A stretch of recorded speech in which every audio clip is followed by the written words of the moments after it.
Amigos, bienvenidos a una nueva edición de Cara a Cara, el espacio donde la verdad no se esconde.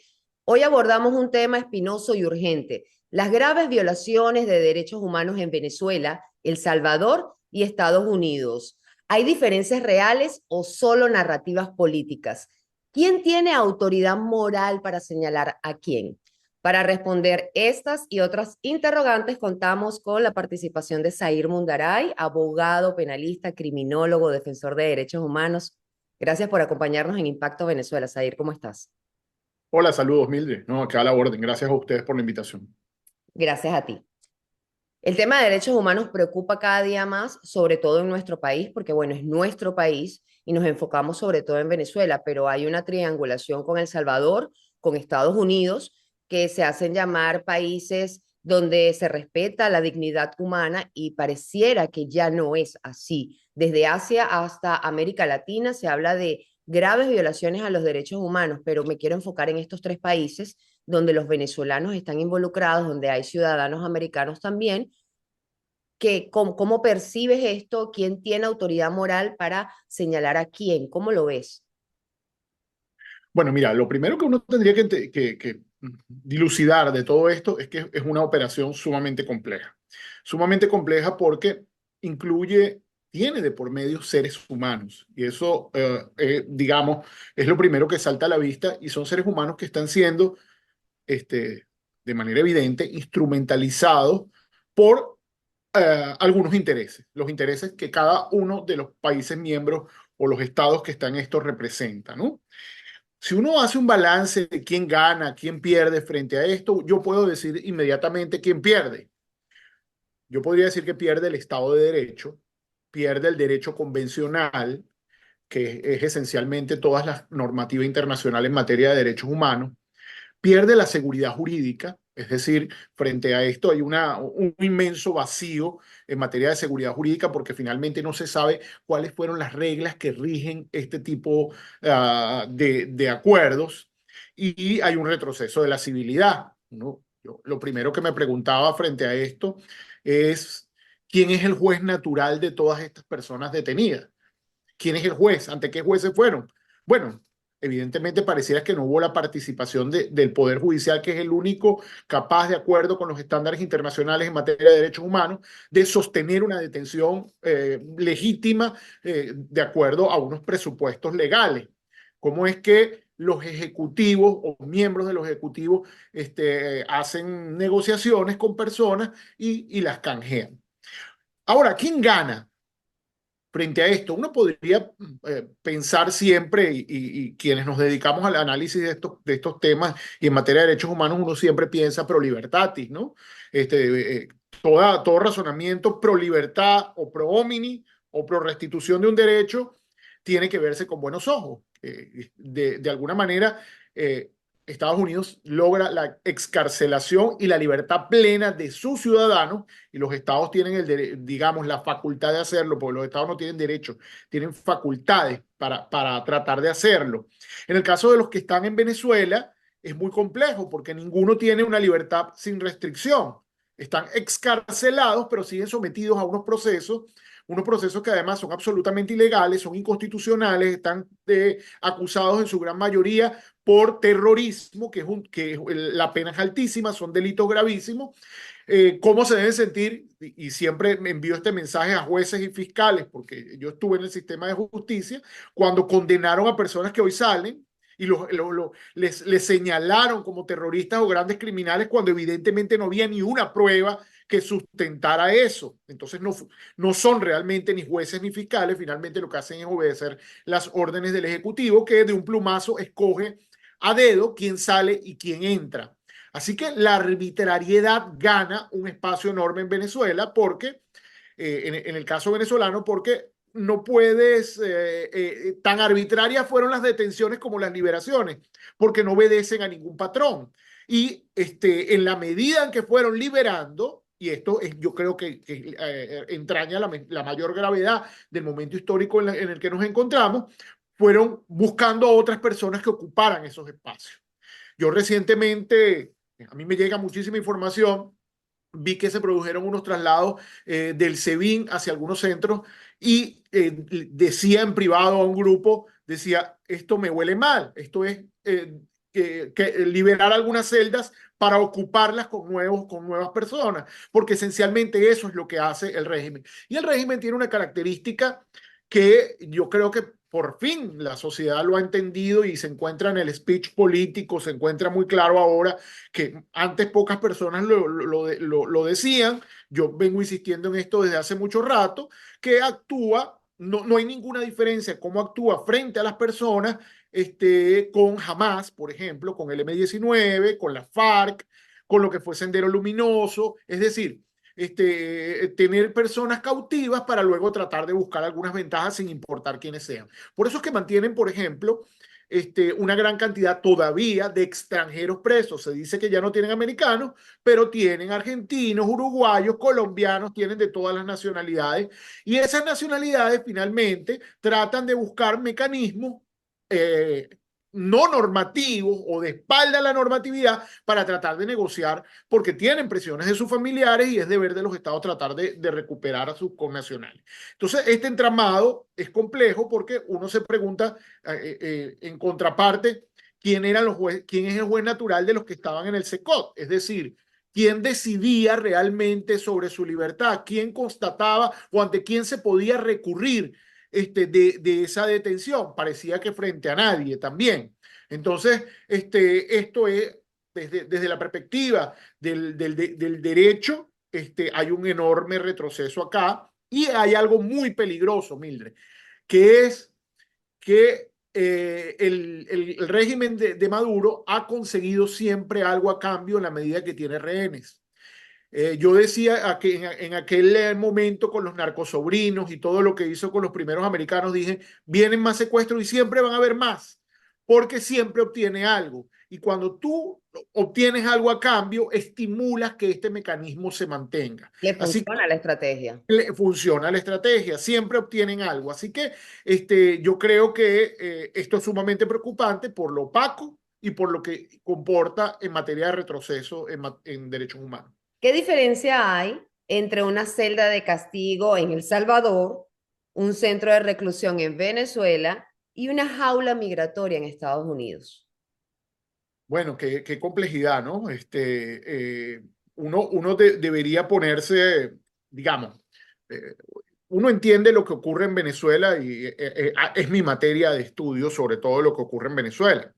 En Venezuela, las personas que están detenidas por razones políticas son absolutamente inocentes. Todos son inocentes. Tienen unas violaciones muy graves al debido proceso, no se le, digamos, no tienen ningún derecho a la defensa y están detenidas por una situación absolutamente arbitraria. En el caso de El Salvador, por ejemplo, hay unos ciertos decretos que han venido extendiendo un estado de excepción que a partir de la justificación de la lucha contra el crimen organizado, que ha tenido ciertos resultados, se han bajado los estándares de respeto a los derechos humanos fundamentales.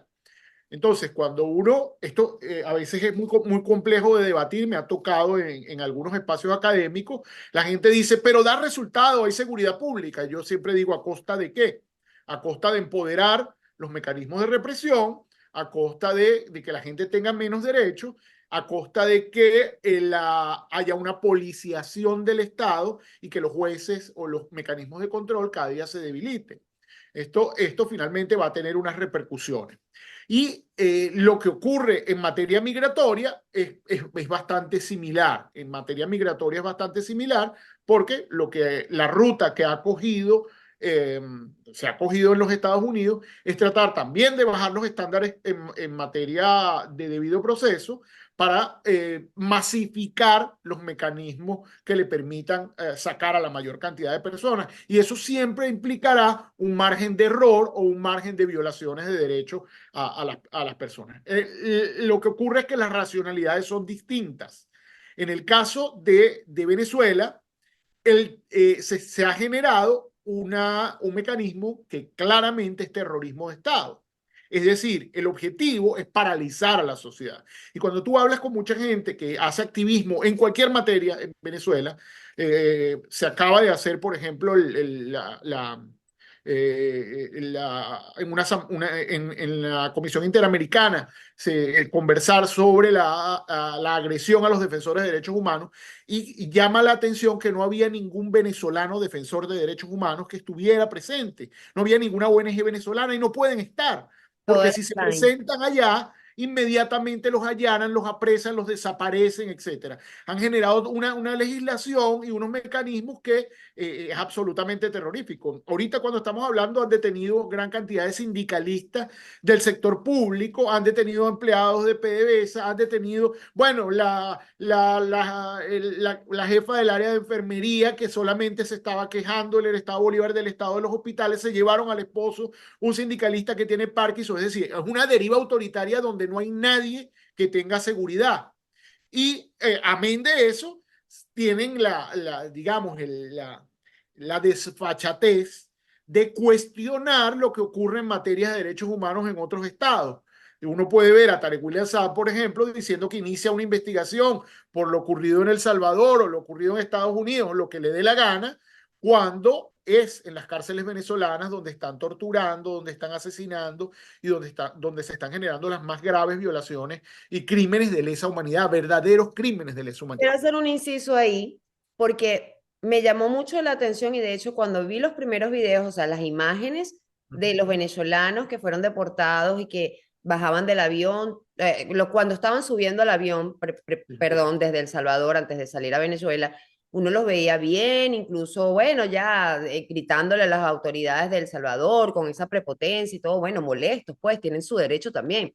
Nadie sabe lo que ellos vivieron realmente ahí, pero uno los vio luego en una condición distinta cuando llegan a Venezuela. No tenían la cabeza rapada, o sea, son varias cosas que llaman poderosamente la atención porque ese estado, ese régimen que tiene El Salvador en el SECOT, todos tienen la cabeza rapada, todos están como en un mismo patrón, no sé si me explico. Entonces, Sí. verlos a ellos tan distintos, tan relucientes, porque no se veían mal. Y cuando aterrizan a Venezuela, ¿qué pasó en ese avión? ¿Qué fue lo que ocurrió? Es que acá hay una guerra que tiene que ver con la narrativa, Mildred. Es muy importante quién logra convencer de qué cosa. Mira, aquí uno solamente para tu audiencia haga la siguiente observación. Cuando logramos tener imágenes de las liberaciones de personas en Venezuela, presos políticos, todos se van en silencio y ninguno Wow. desafía a la autoridad. Ninguno desafía a la autoridad, incapaz de... ¿Por qué? Primero porque sabe que en Venezuela todo el mundo está en libertad condicional. Si se tratara de personas que puedan salir de inmediato del país, sabe que van a ir por su abuela, su tía, su hermana, por quien sea, y que va a haber represalias. No hay desafío a la autoridad. En cambio, acá estos tipos salían y además eso denota desde el punto de vista criminológico cómo es la personalidad, esa personalidad desafiante de quien te ha tenido sometido a un régimen, entonces lo desafías, lo insultas, etcétera. Claro, fueron las imágenes más visibles. Yo diría que también desde el punto de vista de la narrativa vas a tomar esas imágenes para convencer, estos son los terroristas estos son los delincuentes de los que estoy hablando. Habría más de uno que es inocente y se fue callado, cabizbajo, diciendo, oye, yo no quiero ni aparecer en nada de esto, que lo que quiero es rehacer mi Conozco vida. unos casos de jóvenes de otros estados del país en donde Ah, decían fue horrible el trato, todo, o sea, los maltrataron, porque de que los maltrataron, pero creo que hubo ahí también algo muy extraño entre los ejemplos que tomaron mediáticamente a los que luego hablaron al abrazar a sus familias y decir, mira, fue horrible, o sea, se les nota en el rostro que a nadie le gusta estar preso, vamos a estar claros, o sea, claro. eso es, entrar en una prisión es lo peor que puede existir en el mundo, en cualquier país, en cualquier país. Una de las cosas que puedes notar también, yo me puse a ver los videos con mucho detenimiento, la mayoría llegó con algunos de sus enseres personales, reloj, sortijas, cadenas, zapatos, su propia ropa. Por ejemplo, los americanos que salieron llevaban una franela que le dieron, estaban vestidos como presos. Ahí y están las diferencias. tenías todas las características de presos. Los presos políticos que han salido, sobre todo donde hay régimen en Venezuela, por ejemplo, Tocorón, Yare, Rodeo, etcétera, todos salen vestidos con su uniforme de preso y con las pocas pertenencias que le hayan podido pasar en estado de desnutrición, algunos en muy mal estado físico, no pueden, por no haber tomado sol, con palidez y una cantidad de afecciones. Es muy evidente que hay, más allá de la tortura, hay un trato sostenido que forma parte de una política pública para tratar de deteriorar al ser humano. Eso no lo vimos en el SECOT, pero si se cometió alguna tortura, algún maltrato, etcétera, eso tiene también que ser objeto de investigación. Uno no puede decir, hay unas violaciones de derechos humanos buenas y otras malas. No, no, no. Toda violación de derechos humanos es absolutamente negativa. Pero en la actitud y cómo iban, incluso físicamente no se veían mal. Y Tarek William Saab empezó a hablar de que estaban golpeados, quemados, etcétera, sin exhibir, como siempre, ninguna prueba de ello. Incluso que habían sido agredidos sexualmente. Yo puse una nota en el momento diciendo, no tienen idea de lo que cuesta hacer un reconocimiento médico legal anorrectal a 252 personas y tener los informes de manera inmediata, y dijo que casi todos lo habían sido. Obviamente eso es una investigación de gran envergadura que no se pudo hacer en un día, uno o dos días cuando él salió declarando, lo cual desdice que, evidentemente, de que no se trata de una afirmación seria o que esté respaldada por pruebas. ¿Es más grave la tortura en una dictadura o el silencio cómplice en una democracia? Ambas cosas son malas porque tienen exactamente, si uno lo coloca en balance, son exactamente igual de malas, porque una de las cosas que estimula las derivas autoritarias es que a tiempo no le dé visibilidad, que no se exponga lo que ocurre y que no sea un objeto de debate por parte de la sociedad. Cuando la sociedad no debate sobre esto, sino lo normaliza o lo justifica, es decir, mira, yo he estado en algunos foros donde dice, bueno, pero tiene resultados. Por ejemplo, tal política de seguridad, no importa. Mataron a tantos, hicieron otra cosa, pero tiene resultados. Ahí es donde uno empieza a darse cuenta de que la gente no está suficientemente consciente de que cuando estas cosas se inician, no se sabe dónde terminan. Es decir, siempre van en creciendo, van en escalada, de modo que, claro, lo que ocurre es que en el caso venezolano es un caso absolutamente extremo. En Venezuela no hay ninguna fórmula de control. Ya las ONG están prácticamente maniatadas. Las instituciones llamadas a Entonces los derechos humanos y todos los defensores están acorralados. acorralados, y tienes además los órganos llamados a controlar, que son la Defensoría del Pueblo, la Defensoría Pública y el mismo Ministerio Público, no es que no hagan nada, sino que son copartícipes de las graves violaciones de derechos humanos, la persecución, la tortura, la desaparición forzada, etcétera. Eso no ocurriría sin ellos. Así que ambas cosas son graves, por supuesto. En los autoritarismos ya se ha consumado, y cuando pasa a ser política pública estamos como en el cenit de la gravedad. En Venezuela estamos como en un punto tan grave que me preocupa muchísimo que estemos como en una fase de no retorno donde se logre la dictadura estabilizar una forma de vida en la que la gente tenga que estar silenciada permanentemente, puertas adentro, no hablar con nadie, no comunicarse, no Wow. opinar, para poder evitar ser objeto de persecución. Pero incluso así, no hay nadie seguro en Venezuela.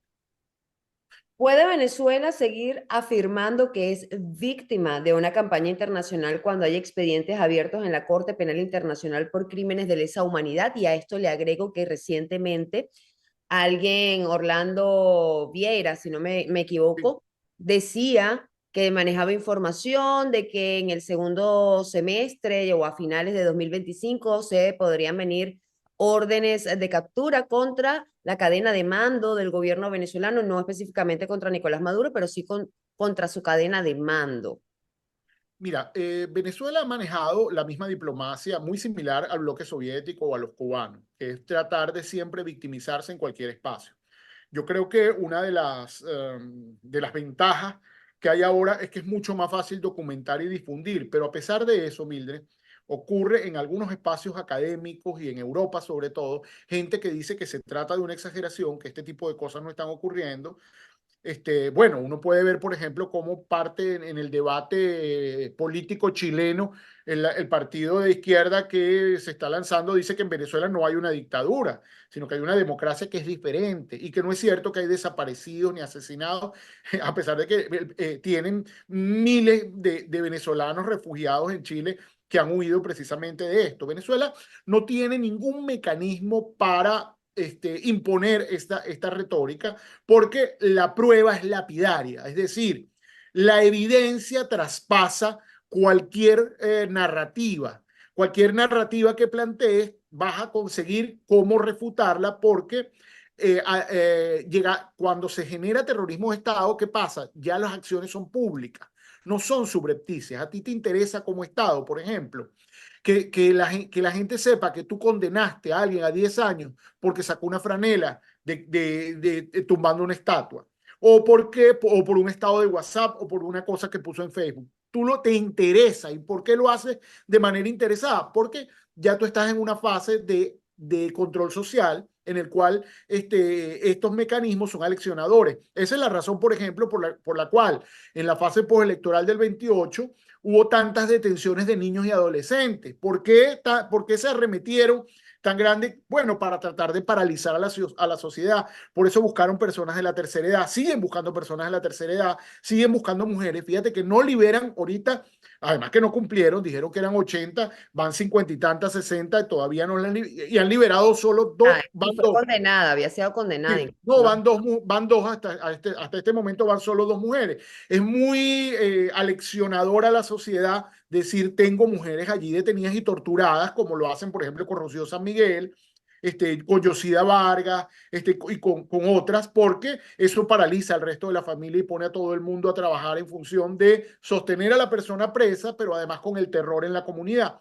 Entonces, estamos en una fase de terrorismo de Estado y esa es la razón por la que ellos ya no ocultan nada. Por eso es que no tienes ninguna fórmula para tapar lo que realmente está ocurriendo en Venezuela, está muy documentado. Sobre esa actuación de la Corte Penal Internacional, Zair.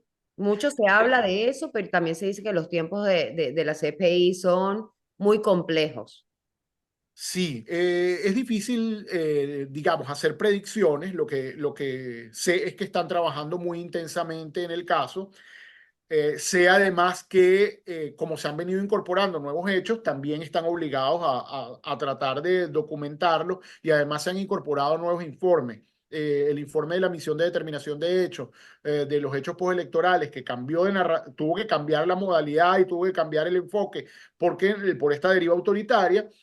También se encuentra en la Corte Penal Internacional, se envió también el informe del Alto Comisionado, el panel de expertos de la Organización de Estados Americanos incorporó nuevos hechos, es decir, se está trabajando, la investigación no se ha detenido, ha salido Karim Khan, se apartó de la causa, existen dos fiscales que han ocupado su lugar y uno de ellos, por cierto, es un fiscal africano que ha venido documentando la situación venezolana que no les es ajena. Así que eso es un buen augurio de que las cosas pudieran ir por buen camino y yo soy de los que creo, estoy absolutamente convencido. Acaba de ocurrir la condena de República Centroafricana, acaba de ver la imposición de cargos de Filipinas, que en la cola estamos ahí cerquita de que la situación venezolana tiene que ser la que se vislumbre que tenga alguna decisión en las próximas semanas o meses. Para finalizar, estamos ante un nuevo orden mundial donde el dolor humano se instrumentaliza como propaganda.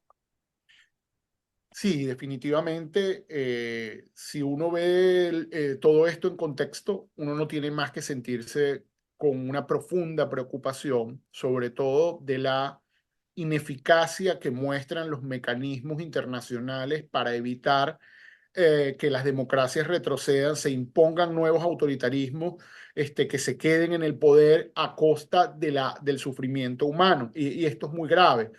Antes había algunos otros mecanismos disuasivos que podían cambiar esa realidad, pero estamos viendo un retroceso de las libertades públicas alarmante y de cualquier signo. Yo creo que hay que estar, son momentos de alerta y son momentos además en los que le corresponde a la comunidad internacional reforzar los mecanismos de control, no abandonarlos. No se puede decir, mira, no hay, a nadie le conviene más cada vez que dices la ONU no sirve, la CPI no sirve, la OEA no sirve, que a los regímenes autoritarios, porque a ellos les interesa que esos mecanismos se desmoronen, que son como la última barrera de civilidad, que eso se termine de desmoronar. Y los autoritarios son los que los cuestionan y generan estas campañas que además son muy aflictivas de la sociedad, porque la sociedad tiene como una última esperanza de que va a venir alguna fórmula de intervención que logra reponer el orden, y esas cosas no funcionan así. Yo creo que estamos en un momento de repensar los organismos internacionales y en un momento de rediseñarlos para que cosas como la que ocurren en Venezuela, cosas como las de Nicaragua, cosas como las de Cuba, no se sigan perpetuando en el tiempo y no sigan avanzando estos modelos neomafiosos que ¿No? Y que tienen. los crímenes de lesa humanidad, las violaciones a los derechos humanos no prescriben en el tiempo. Así es, Tiempo es tiempo, pero no prescriben. así es. Recomendaciones para los venezolanos que en este momento se encuentran enfrentando algún tipo de detención arbitraria. Son muchas las que hay a diario y bueno, las que se pueden conocer, porque hay otras que ni siquiera se conocen, pero sí se sabe que está ocurriendo. Recomendación para ellos, para sus familias y para aquel venezolano que está viendo desde otra trinchera todo lo que está pasando, que prefiere no opinar, no nada, pero está ahí. Bueno, yo creo que voy a empezar por los que creen que están seguros o aliándose con la dictadura o de alguna manera empujando algunas narrativas. Por ejemplo, decir, vamos a votar, aquí estamos en una democracia vigorosa o aquí no está pasando nada. La mala noticia es que nadie está seguro. Pueden ir por quien sea. Otra de las cosas es que la gente tiene que hacer pública las detenciones. No hay nada peor desde el punto de vista estadístico. Las personas que mantienen celo o callan frente a las detenciones arbitrarias o las desapariciones forzadas, estas se prolongan mucho más. Se prolongan mucho más porque es tiempo perdido en el cual no tienes ni acceso a la justicia, pero tampoco acceso a la presión. Y en muchos casos la presión ha funcionado. Fíjate esta joven que liberaron por el estado de WhatsApp, una campaña nacional, casi mundial, de todos los venezolanos diciendo esto es una arbitrariedad, y a pesar de estar condenada a 10 años, terminó siendo excarcelada. Dios quiera que pueda mantener su estado fuera de la cárcel a pesar de seguir sometida a ese ilícito proceso. Así que la recomendación es siempre denunciar, agotar la vía interna, ir al Ministerio Público, verificar quién es el fiscal, quién es el juez que mantiene a la gente presa, denunciar ante la Defensoría del Pueblo para luego decir que la Defensoría no hizo nada, verificar quién es el defensor público para verificar que tampoco hizo nada, y guardar esa cadena de mando y pasarlas a las ONG o a quienes estamos trabajando estos temas para que esas personas sean denunciadas en el exterior y formen parte de esa cadena de mando que tarde o temprano va a tener que pagar los crímenes de lesa humanidad que están cometiendo en Venezuela. Y de manera preventiva. Bueno, de manera preventiva hay una situación muy grave, que podríamos hablar muy largo de eso, pero se están creando unas células de vigilancia de la gente a partir de los CLAP y de todas estas formas que son minúsculas en cantidad de personas, pero que son muy poderosas dentro del régimen porque cuentan con el apoyo de los colectivos y la Policía Nacional, que la Policía Nacional es esencialmente una organización de secuestro y extorsión, no es una policía, y sirve para sapear a sus vecinos, etcétera. La gente tiene que autoprotegerse de aquella información pública, aquellas cosas que no puede decir a viva voz y que puede mantener dentro de su ámbito privado para que no sea objeto de algún señalamiento que pueda llevarlo a la cárcel. Debe protegerse, pero también documentar lo que le ocurre a otro y buscar los canales para que esa información pueda llegar a quien la pueda exponer o la pueda llevar a los organismos internacionales. Zair, muchísimas gracias por participar en mi programa Cara a Cara, sobre todo para hablar de este tema que tanto preocupa. Es muy, muy preocupante lo que está pasando en materia de derechos humanos en nuestro país y en el mundo. Gracias. No, gracias a ti, siempre a la orden. A toda mi audiencia también, gracias por acompañarme cada día en este su espacio sin censura. Para más visiten www.impactovenezuela.com y nuestras redes sociales @impactove. Soy Mildred Manrique, nos vemos el próximo domingo.